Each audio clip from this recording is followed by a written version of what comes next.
In this video, we are going to see how we can download and install the Google Gemini app for PC or laptop. It's pretty quick and easy, so let's jump right in. First of all, just go to your favorite browser and access google.com.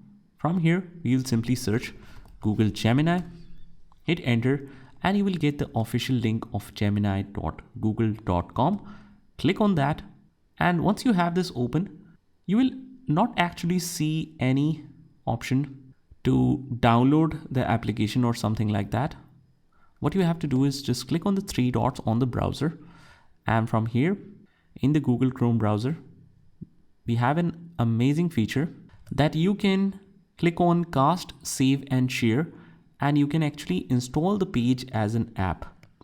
So that is a pretty amazing feature.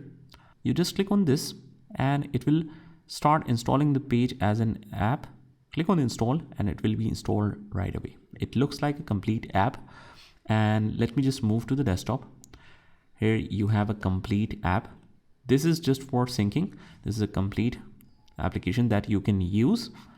Just double click on this and you should be able to see a completely working Google Gemini app on your desktop in Windows 11. I hope you found this video helpful, and if you did, hit the like button and subscribe to our channel, and I'll see you in the next one.